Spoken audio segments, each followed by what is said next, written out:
Hey there once again, this is Mike Kim. Welcome to my Diablo 3 channel. And today we are going to be talking about the wizard and how they will be able to perform in PvP. As of Diablo 3 beta, it's difficult to tell which direction the wizard fits well in a PvP situation. As always, different builds work well for varying individuals. That being said, there is no one style of play. One example is the glass cannon build, which is able to kill enemy players in a matter of moments but leaving the wizard defenseless soon after, and another would be to outlast your opponent by using utility skills which control an area and opens a window of opportunity for your teammates to deal the killing blow. Now I'm not sure how PvP is going to be dealt with in Diablo 3. When I joined the beta there was no access to PvP. But from what I've heard from people that have played it in BlizzCon, they say that most of it will be 4 versus 4 or 3 versus 3 or something like that. So most of the time I'd say if you were going to PvP, you would probably be in a group. So you would probably also be able to choose what role you're going to be playing.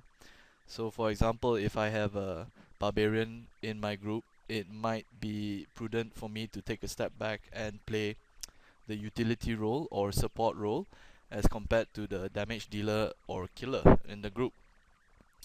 So I went ahead and created this build. If you watched my previous video on the Barbarian PvP skill build, I mentioned that one of the most important aspects of PvP is mobility and being able to apply pressure to your opponents. Once again, you need to recognize what your role is. So in this build, I went the support role. Playing a support role in a group is never easy, as you'll find players tend to focus you down first, as without your support your group may very well crumble. Being able to dominate a battlefield more often than not wins games. So here I picked for my active skills Archon. Now we haven't heard that much about Archon at all, other than it giving you powerful Archon abilities. The only ones I've seen is probably from BlizzCon itself, where I saw arcane missiles, but that's about it. I'm not too sure, but either way, I picked this up because of the Alabaster runestone, which increases the it casts an explosion, point blank area effect near you within 15 yards to all enemies dealing arcane damage. And in addition, I have Temporal Flux, which when you deal arcane damage slows down enemies by 30 seconds. What this does is, as opponents are coming close to you, especially barbarians and monks, I would say they would be able to take you down fairly easily. All you have to do is cast Archon, which is a 2-minute cooldown, which is pretty long. However, it lasts for 15 seconds.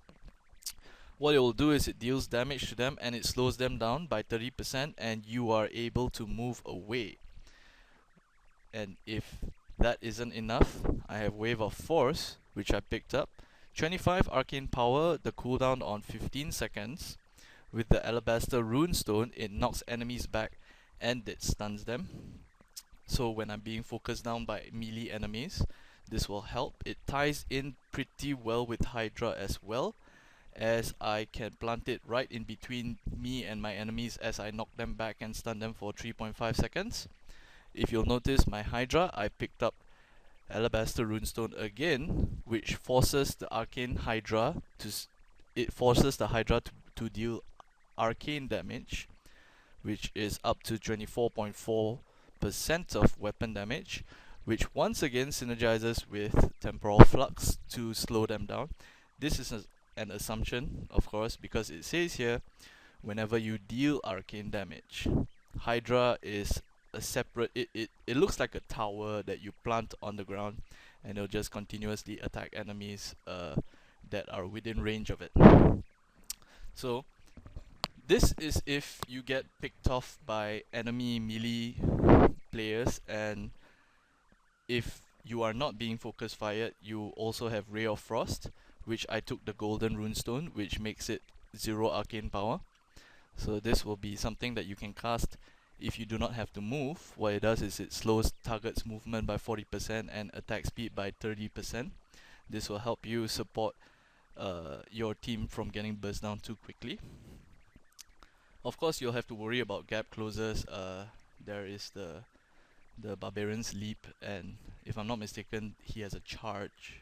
I'm not too sure, But for that reason, I also picked up Diamond Skin with the Indigo Runestone, which increases the duration of Diamond Skin by 9 seconds. What it does is it absorbs up to 14828 damage from incoming attacks for within 3 seconds, but increased to 9 seconds here.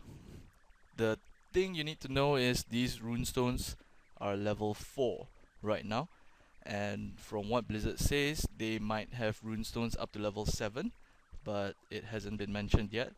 And as with my other two builds, I also picked up Teleport here, which is on a 16-second cooldown. It allows you to teleport up to 35 yards away, and after casting Teleport, there is a 1.2 second delay where you can keep casting it until the cooldown begins.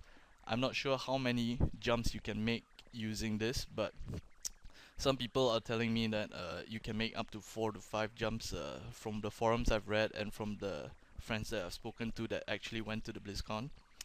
But even if Wormhole isn't as great as it sounds, I mean there are other options such as Reversal and Fracture, which will actually summon 2 mirror images, which will kind of confuse your enemies. I'm not sure, because if your mirror images take a bit of damage, they'll immediately notice that that's not the correct one and they'll come after you.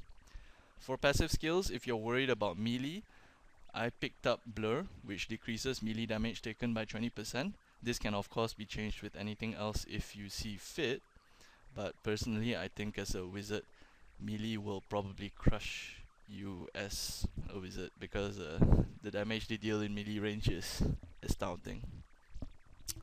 Here I have Illusionist.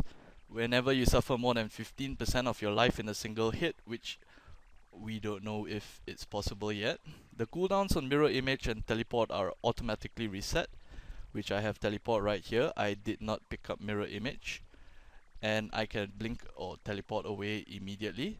The cooldown is 16 seconds, so if you teleport and an opponent jumps on you and crits you, for example, for 15% of your total HP, let's say you have 1000 HP and they deal 151 damage, that would mean your teleport could immediately be used right away once again. This is useful in the sense where you will be able to continuously keep mobile, as well as slow down your enemies if they choose to switch targets from you to another of your teammates. This is Mike Kim. Thanks for watching. Good night.